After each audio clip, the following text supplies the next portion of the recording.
बारह वफात का त्योहार नजदीक है और उत्तर प्रदेश में इसे लेकर मुख्यमंत्री योगी आदित्यनाथ पूरी तरह अलर्ट नजर आ रहे हैं। मुख्यमंत्री ने पुलिस और प्रशासन को 2 टूक निर्देश दिए हैं। जुलूस के दौरान माहौल बिगाड़ने की किसी भी कोशिश पर बख्शा नहीं जाएगा। मुख्यमंत्री का साफ आदेश है कि बारह वफात में किसी भी तरह का गैर परंपरागत कार्यक्रम नहीं होगा। अगर नियम तोड़े गए तो फिर जिम्मेदारी तय होगी और खुराफात करने वाले भी बख्शे नहीं जाएंगे। बारह वफात को लेकर यूपी के मुख्यमंत्री योगी आदित्यनाथ का आदेश साफ है, त्योहार मनाइए, लेकिन अगर इसके आड़ में हुड़दंग किया तो फिर खैर नहीं।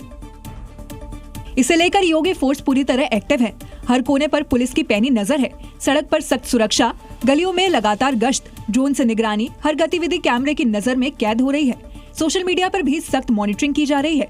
जमीन से लेकर आसमान और वर्चुअल दुनिया तक हर जगह सुरक्षा का कड़ा पहरा है। अब बाराफात को लेकर योगी सरकार की तैयारी भी देख लीजिए। सोशल मीडिया की 24 घंटे मॉनिटरिंग होगी। फेसबुक, इंस्टाग्राम और एक्स की विशेष निगरानी। जुलूस में हथियारों के प्रदर्शन, हुड़दंग पर भी रोक रहेगी और बवाल करने वालों के खिलाफ कड़ी कार्रवाई होगी। इलाकों की सीसीटीवी कैमरे और ड्रोन के जरिए निगरानी। जुलूस के दौरान सुरक्षा का कड़ा पहरा रहेगा। ऊपर से ड्रोन चौकसी करेंगे। इतना ही नहीं, जुलूस का पूरा रास्ता सीसीटीवी कैमरे से घेर दिया गया है। जमीन पर पुलिस की टीमें पूरी तरह से चौकन्नी है। हर चौराहे, हर मोड़ पर सख्त पहरा है। मतलब अब तस्वीर साफ है। आस्था में खलल नहीं पड़ेगा, लेकिन अगर किसी ने माहौल बिगाड़ा तो उसका अंजाम बेहद सख्त होगा। असम में घुसपैठियों को लेकर मुख्यमंत्री हेमंत बिस्व शर्मा और जमीयत उलेमा-ए-हिंद के अध्यक्ष अरशद मदनी के बीच अब जुबानी जंग छिड़ गई है। दरअसल कुछ दिन पहले मदनी ने कहा था कि हेमंता ने बेदखली अभियान के आड़ में असम में आग लगा रखी है, जिस पर हेमंता ने हमला बोलते हुए कहा कि मदनी कोई खुदा नहीं, ज्यादा किया तो फिर जेल भेज दूंगा। क्योंकि अरशद मदनी ने असम सरकार की ओर से चलाए जा रहे अतिक्रमण रोधी अभियान को मुस्लिम समुदाय के लोगों पर अत्याचार बताया था। अरशद मदनी की टिप्पणी पर असम के सीएम हिमंता बिस्वा शर्मा ने उन्हें जेल भेजने की चेतावनी दी। मादानी कौन है? मादानी की भगवान नहीं तो मादानीर बहादुरी कांग्रेस থাকিলে চলে, বিজেপি থাকিলে মাদানী ফাদানীৰ একো বাহাদুৰি নাই। তেখেতে গ্ৰেপ্তাৰ কৰা দাবী উত্থাপন কৰিছে। বেছি কৰিলে মই মাদানীক ভৰাই দিম। তেওঁ স্যার তিনি গগৈৰ লগত ফোন মিলাই কৈছে মাদানীক বেছি কৰিলে ময়ে ভৰাই দিম। सीएम মইহে, सीएम মাদানী নহয়, মই মাদানী ফাদানী। कुछ दिन पहले अरशद मदनी ने असम के सीएम हिमंता बिस्वा पर टिप्पणी की थी। आज वही हेमंत है जो कांग्रेस की उस पॉलिसी और दस्तूर के खिलाफ उसने आसाम में आग लगा रखी है। असम में जिन लोगों ने अवैध कब्जा कर रखा है, वहां बेदखली अभियान के तहत लोगों के घरों पर बुलडोजर चलाया जा रहा है। इसी पर सियासत हो रही है।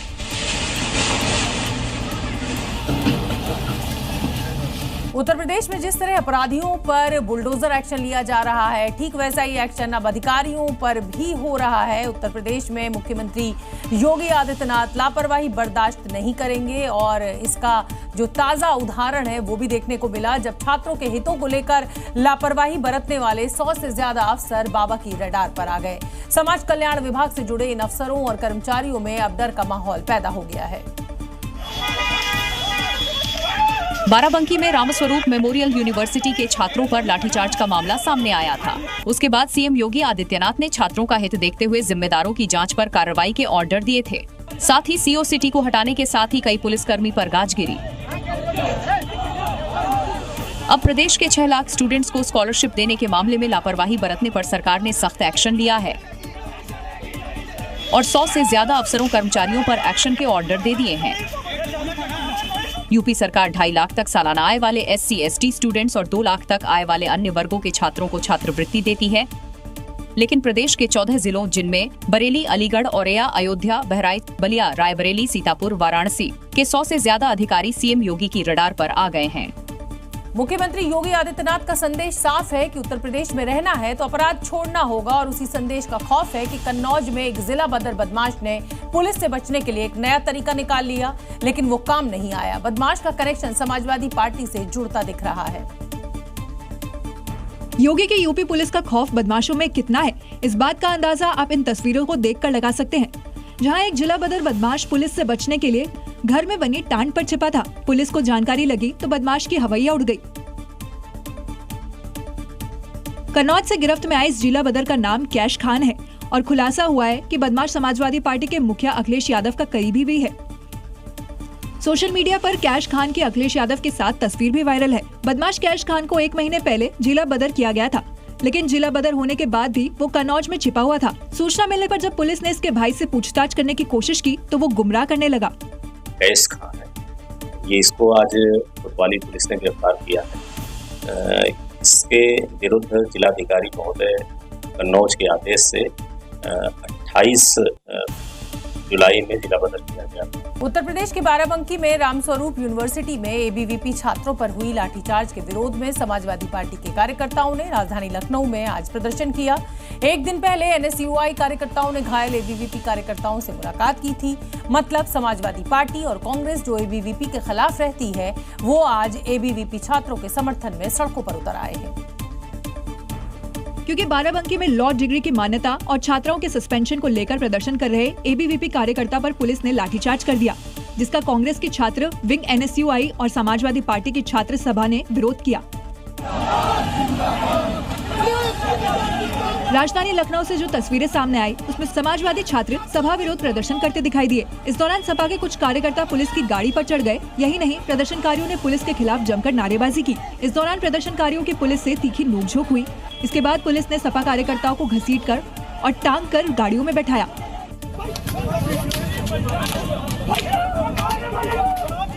दरअसल कुछ दिन पहले बाराबंकी में एबीवीपी छात्रों पर पुलिस ने लाठीचार्ज किया था। योगी सरकार ने कार्रवाई करते हुए सीओ को सस्पेंड कर दिया था।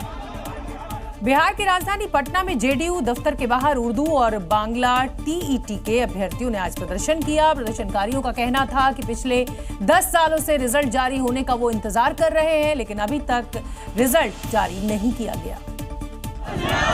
और यही वजह है कि उर्दू बांग्ला टीईटी के अभ्यर्थियों का गुस्सा भड़क गया और नीतीश सरकार के खिलाफ बैनर पोस्टर लेकर जेडीयू कार्यालय पहुंच गए। हमारी मांगे पूरी करो, पूरी करो, पूरी करो। आनंद किशोर होश में आओ, होश में आओ, होश में आओ। नीतीश कुमार मुर्दाबाद, मुर्दाबाद, मुर्दाबाद। प्रदर्शन के दौरान कुछ अभ्यर्थी सड़कों पर लेट गए, जिन्हें बिहार पुलिस के जवानों ने वहां से हटाया।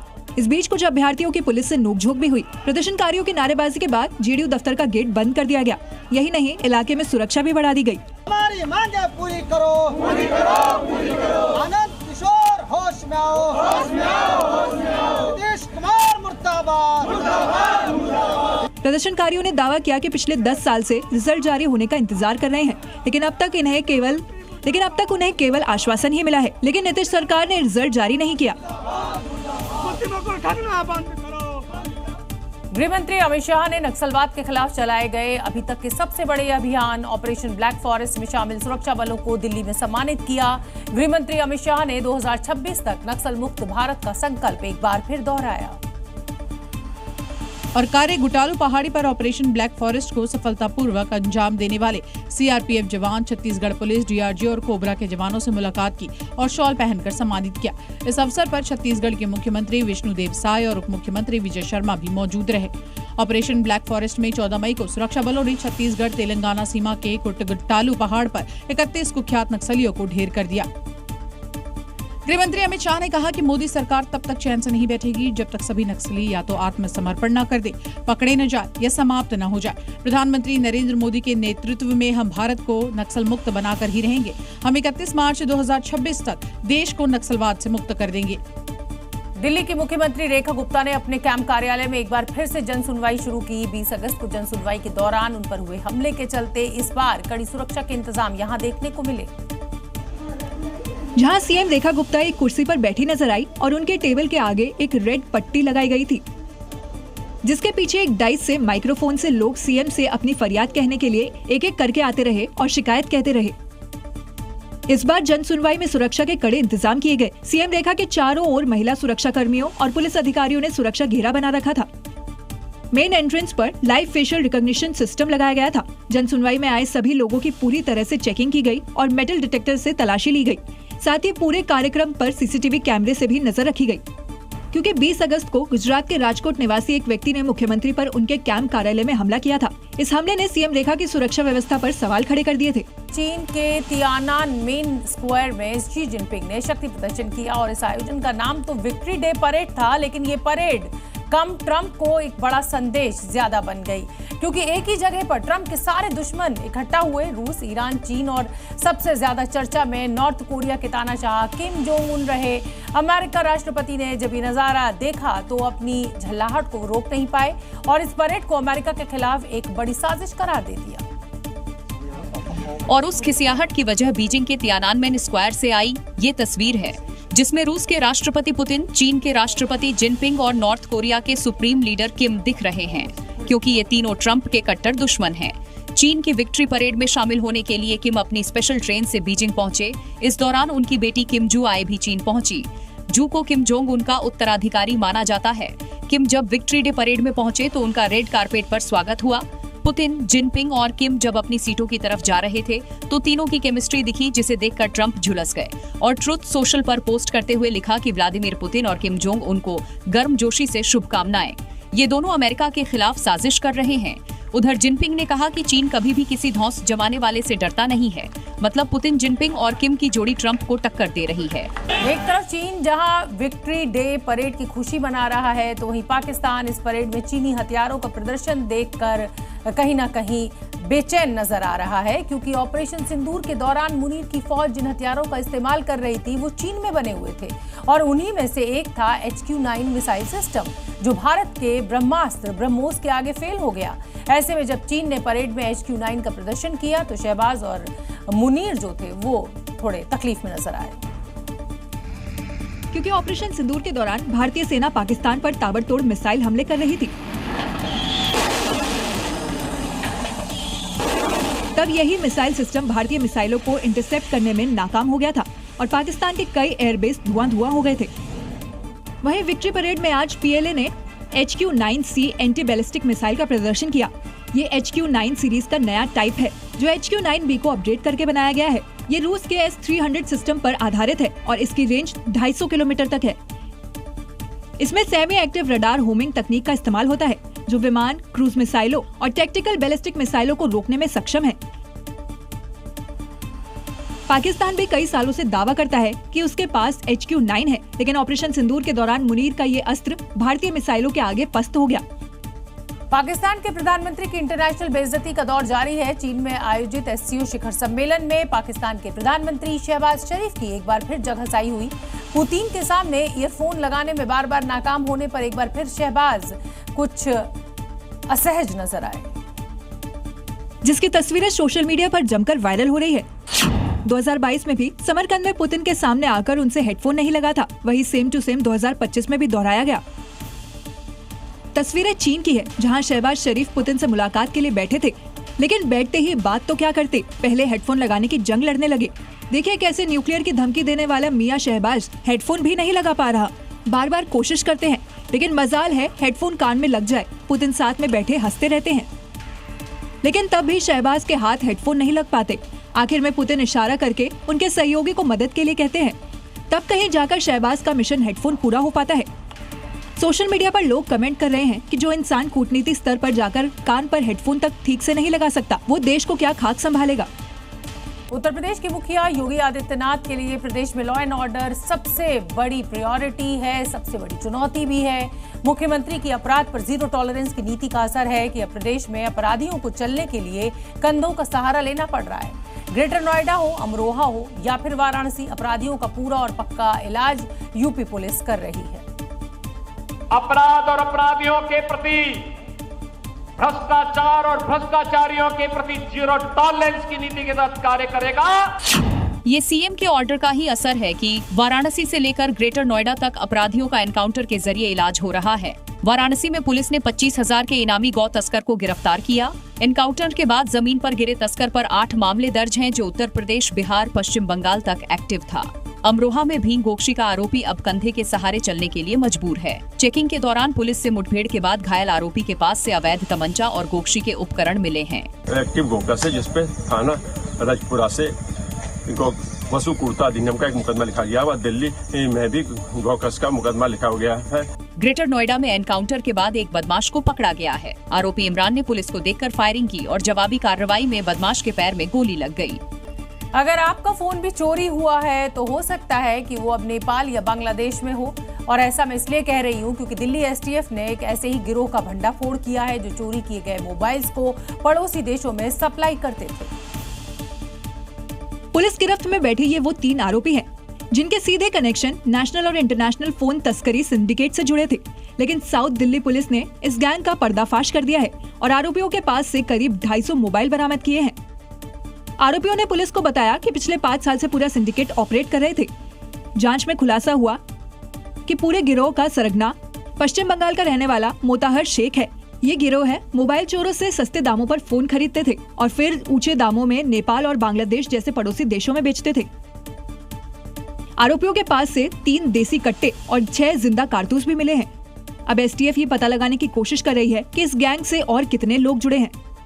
मध्य प्रदेश के उज्जैन से लूटकांड का एक ऐसा मामला सामने आया है जिसमें आरोपी ने पहले धर्म बदला, फिर लूट की वारदात को अंजाम दिया और उसने हर किसी के होश उड़ा दिए। इन आरोपियों में एक शख्स जय है जो धर्म परिवर्तन कर जिशान बना, फिर साथियों के साथ मिलकर एसबीआई में लूटकांड को अंजाम दिया, यानी चोरी से पहले धर्मांतरण। मध्य प्रदेश के उज्जैन में पुलिस ने 12 घंटे पहले हुए लूटकांड का खुलासा करते हुए 5 आरोपियों को गिरफ्तार किया और लूटे गए जेवर समेत पैसे बरामद किए। हमने 12 घंटे में सभी आरोपियों को गिरफ्तार किया और 100% रिकवरी भी किया। इसमें टोटल 5 आरोपियों को भी गिरफ्तार किया गया, जिसमें जय भावसार यहाँ का एक चतुर्थ श्रेणी कर्मचारी था, आउटसोर्स कर्मचारी था। खुलासा तो ये हुआ कि मास्टरमाइंड ने पहले धर्म परिवर्तन किया था।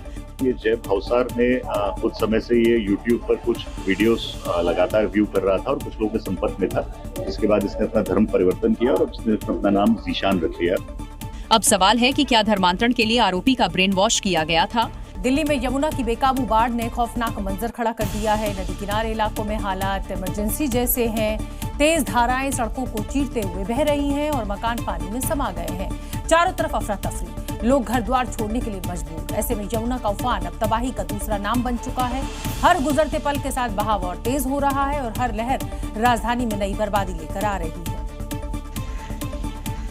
हर तस्वीर में बढ़ते पानी का खौफ साफ दिखाई दे रहा है। नदी की रफ्तार राजधानी को निगलने पर उतारू है। अगर बहाव और तेज हुआ तो दिल्ली बर्बादी की कगार पर खड़ी होगी। यमुना की रफ्तार खतरनाक है और यही रफ्तार अब तबाही का सबसे बड़ा डर बन चुकी है। हर लहर दिल्ली को डुबाने का ऐलान कर रही है। यमुना की लहरों का दबाव हर पल और खतरनाक होता जा रहा है और लोहे वाला पुल कभी भी इसकी जद में आ सकता है। जहाँ नजर जा रही है वहाँ बस ऐसा ही डरावना मंजर दिख रहा है। चारों तरफ पानी ही पानी। धीरे धीरे यमुना का पानी सब कुछ निगल रहा है। बढ़ता जलस्तर आने वाले वक्त की सबसे बड़ी चेतावनी है। बाढ़ का पानी सीधे प्रहार कर रहा है और जो भी उसके सामने आया उसका वजूद ही मिट गया। सैलाब के बेकाबू धाराएं अब रिहायशी इलाकों में दाखिल हो चुकी है। पानी ने सीधे घरों पर हमला बोल दिया है। चारों तरफ बस बाढ़ का कहर है।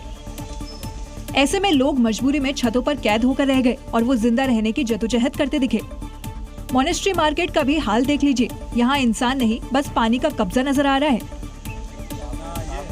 अगली खबर का रुख करेंगे। दिल्ली में यमुना की बाढ़ ने हालात बिगाड़ दिए हैं। पानी का प्रकोप ऐसा कि राजधानी के कई इलाके डूब चुके हैं और हजारों लोग बेघर होकर पलायन के लिए मजबूर हैं। यमुना का उफान हर पल राजधानी को डुबोने की धमकी दे रहा है और ऐसे में अब राहत बचाव के लिए एनडीआरएफ ने मोर्चा संभाल लिया है। जगह जगह फंसे लोगों को निकालने का काम लगातार जारी है। नावों और रस्सियों के सहारे रेस्क्यू ऑपरेशन चलाया जा रहा है। ग्राउंड जीरो पर एनडीआरएफ के जवान देवदूत बनकर मौजूद हैं। उनका एक ही लक्ष्य है कि बाढ़ की विनाश लीला के बीच कैसे भी यहां पर फंसे लोगों को बचाया जाए। इतना ही नहीं, टीम में शामिल सदस्य बाढ़ को लेकर भी लोगों को अलर्ट कर रहे हैं।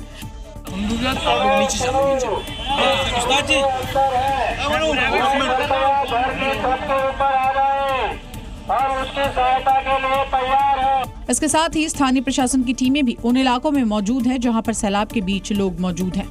आप सभी से हमारा अनुरोध है कि अपना और अपने बच्चों का ध्यान रखें, अपने मवेशियों का ध्यान रखें। दूसरी जगहों पर राहत बचाव के लिए टीमें तैनात। वो लगातार नाव से उन इलाकों में गश्त कर रहे हैं जहां पर बाढ़ का कहर है।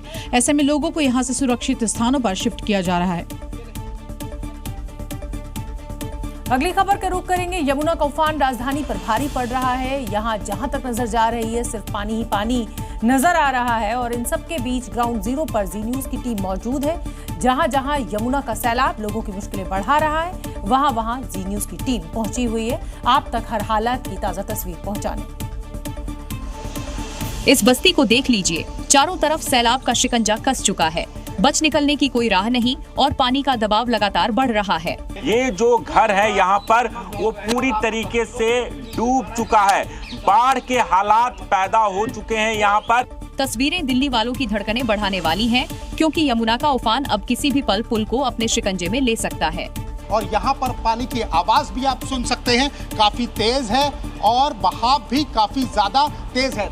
दिल्ली के पौष इलाके सिविल लाइंस की बेला रोड पर 3-3 फुट पानी भर चुका है। अगर यमुना का जलस्तर और बढ़ा तो यहाँ हालात और खतरनाक हो जाएंगे।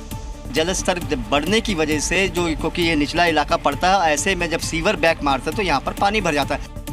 हथिनीकुंज बैराज से छोड़ा गया पानी सीधा दिल्ली की ओर बढ़ रहा है और दिल्ली में बाढ़ वाली तबाही का खतरा बरकरार है।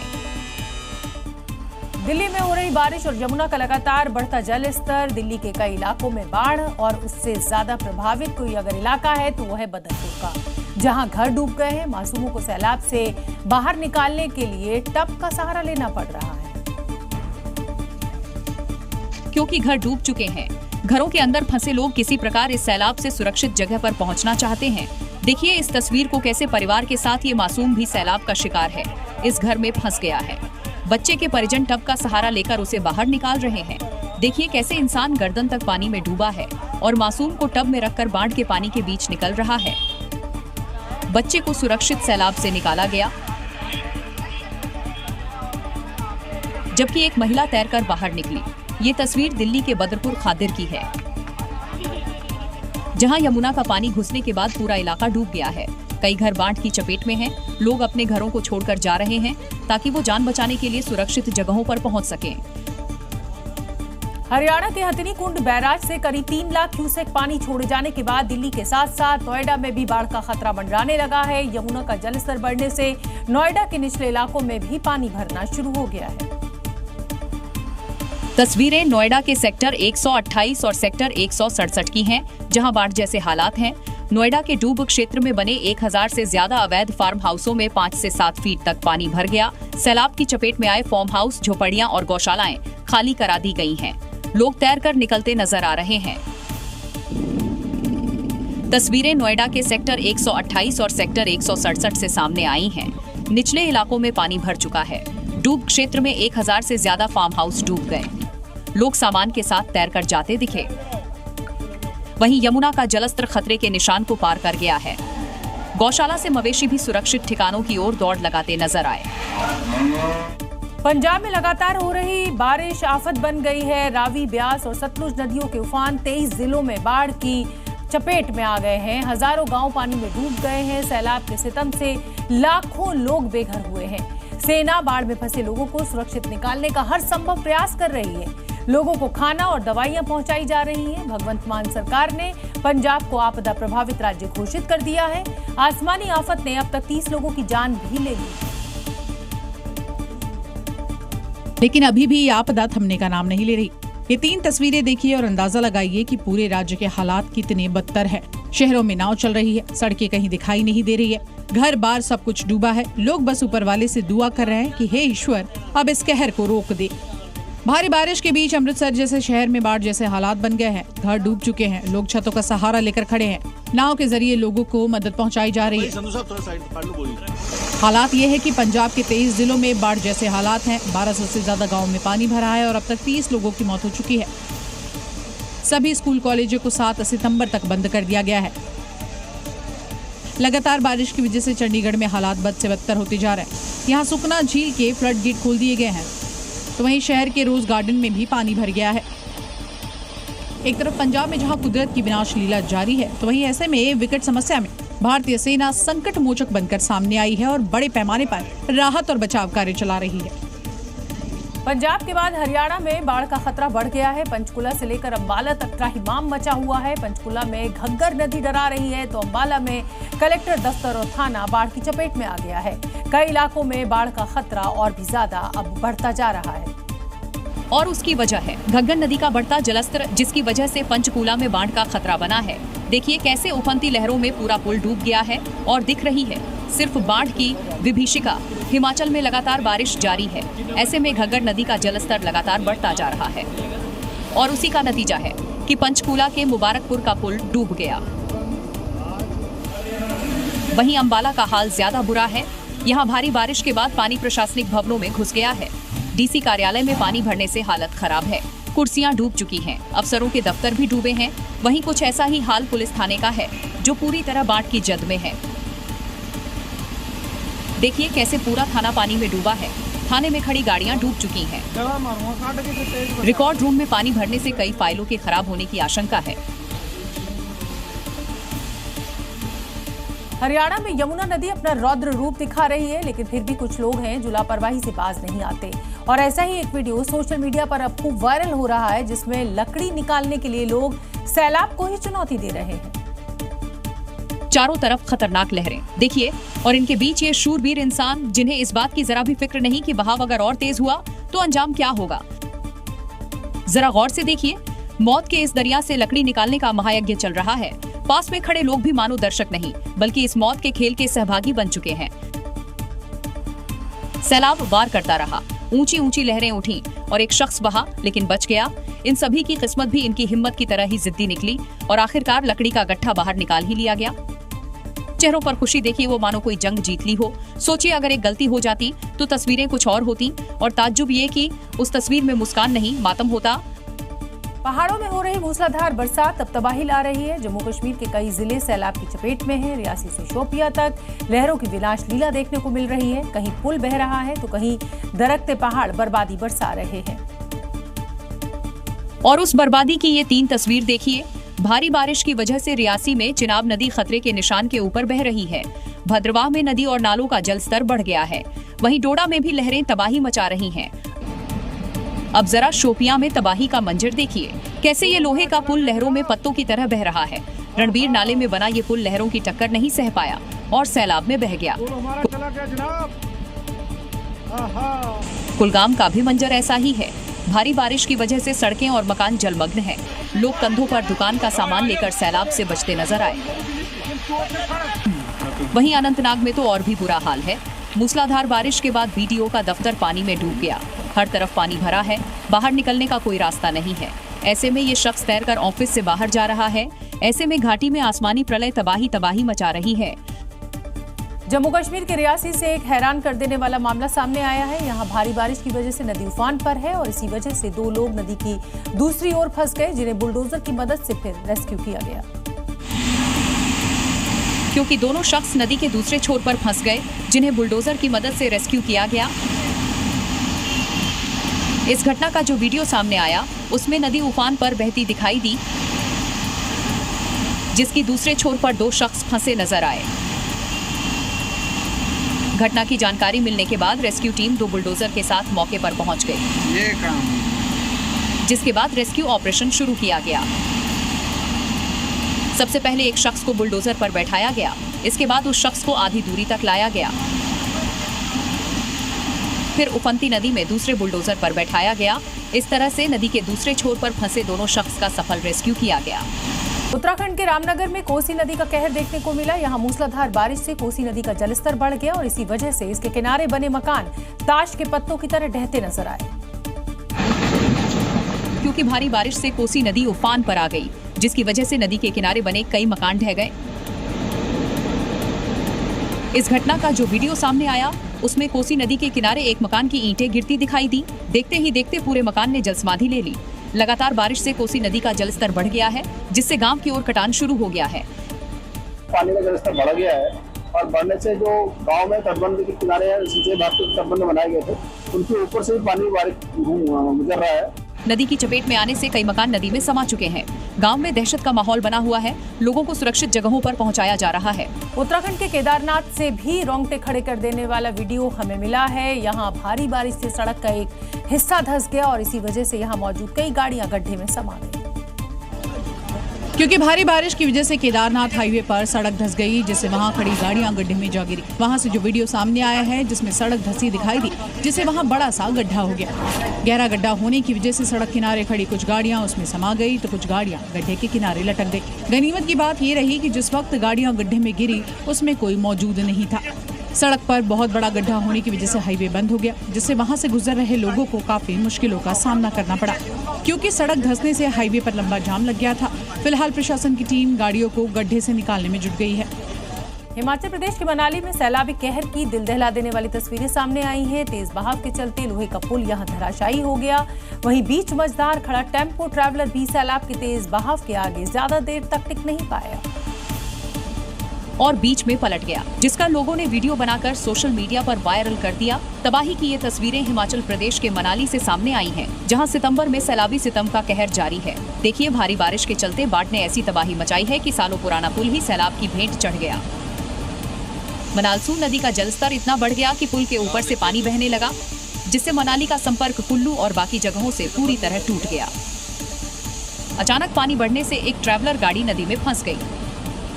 लगातार हो रही बारिश के बीच ओल्ड मनाली को न्यू मनाली से जोड़ने वाला पुल टूट गया, जिसमें टेम्पो ट्रैवलर समेत कई गाड़ियां फंस गईं। कनेक्टिविटी चौपट हो गई। मनाली में मौसम की मार का असर यहां के टूरिज्म पर भी पड़ता दिख रहा है। सितंबर के महीने में भी पहाड़ों पर सैलाबी सितम का दौर जारी है। सैलानियों के फेवरेट डेस्टिनेशन माने जाने वाले मनाली से एक और दिल दहला देने वाला वीडियो सामने आया है। यहां बादल फटने से मनालसू नदी में आई बाढ़ में पेडलर्स कैफे बह गया, जिसकी तस्वीरें अब सोशल मीडिया पर वायरल हैं। मनालसू नदी के बीचों बीच बना मनाली का ये चर्चित कैफे अब इतिहास हो चुका है। तस्वीरें ओल्ड मनाली के लेजी डॉग कैफे के पास की हैं, जहां बादल फटने के बाद सैलाब ने ऐसा कहर मचाया कि पूरा कैफे बाढ़ की चपेट में आने से तबाह हो गया। साथ साथ उसमें ठहरने के लिए बने रूम भी धराशायी हो गए। बस गनीमत ये रही कि लोग इस कैफे से समय रहते निकल गए और कैफे खाली कर दिया, नहीं तो बड़ी अनहोनी हो सकती थी। अब तक लोग इस कैफे में पार्टी करते थे, लेकिन अब सैलाब ने इस कैफे को निगल लिया है। 2 दिन पुरानी एक और कैफे की ये तस्वीरें देखिए, जहां से सैलाबी तबाही का लाइव नजारा बेहद करीब से देखा जा सकता है। तस्वीरें दी लास्ट स्टॉप कैफे की हैं।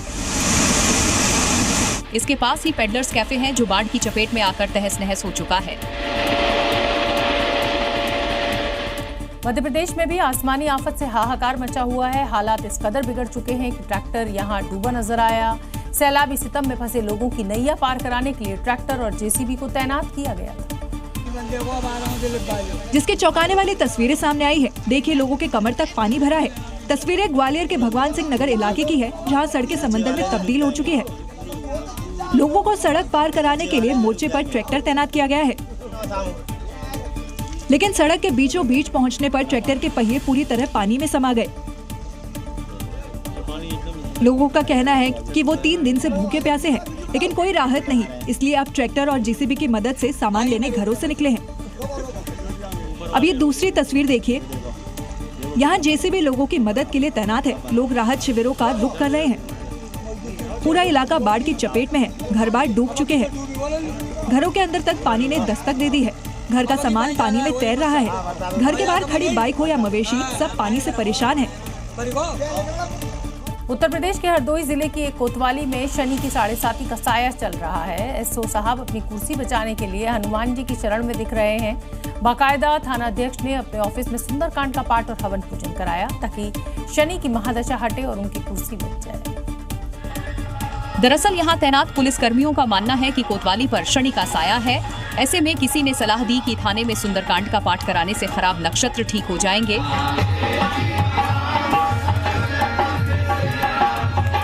फिर क्या एसओ साहब ने सुंदरकांड करने वालों को बुलाया और लग गए भगवान के भजन में। देखिए, ये वही कमरा है जहां एसओ साहब बैठते हैं। सामने कुर्सी लगी है और नीचे सुंदरकांड का पाठ चल रहा है। हरदोई में पिछले हफ्ते 2 बड़ी घटनाएं होने से 2 थानाध्यक्ष, 1 सब इंस्पेक्टर और कई पुलिसकर्मी निलंबित हो चुके हैं। इसी ग्रह दशा को सुधारने के लिए प्रभारी निरीक्षक के कार्यालय के अंदर सुंदरकांड पाठ का आयोजन कराया, लेकिन अब इन्हें कौन समझाए कि भगवान की शरण तो ठीक है, पहले अपनी कार्य प्रणाली सुधारो, जिससे निलंबन की नौबत न आए। देश भर में गणेशोत्सव मनाया जा रहा है। अलग अलग थीम पर गणेश प्रतिमाएं और पंडाल बनाए जा रहे हैं, लेकिन उदयपुर में 1.5 करोड़ के नोटों से किया गया बप्पा का श्रृंगार अब हर तरफ चर्चा का विषय बना हुआ है। राजस्थान के उदयपुर में बप्पा की अनोखी प्रतिमा की स्थापना की गई है, जहां भगवान गणेश का श्रृंगार सोने चांदी से नहीं बल्कि नोटों की गड्डियों से किया गया है। बापू बाजार में बना ये खास पंडाल चर्चा का केंद्र बना हुआ है, जिसे मुंबई से आए कलाकारों ने तैयार किया है। श्रृंगार में 500, 200, 100, 50 और 20 रुपए के नोटों का इस्तेमाल किया है, जो कुल 1 करोड़ 50 लाख रुपए बताई जा रही है। खास बात यह है कि नोटों का इंतजाम समिति और समाज के लोगों के सहयोग से हुआ है।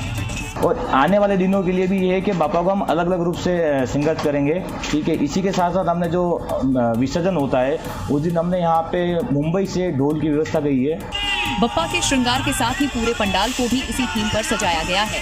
समिति से जुड़े लोगों का कहना है कि पिछले 8 सालों से भक्तों को भगवान गणेश के नए स्वरूप के दर्शन कराए जाते हैं।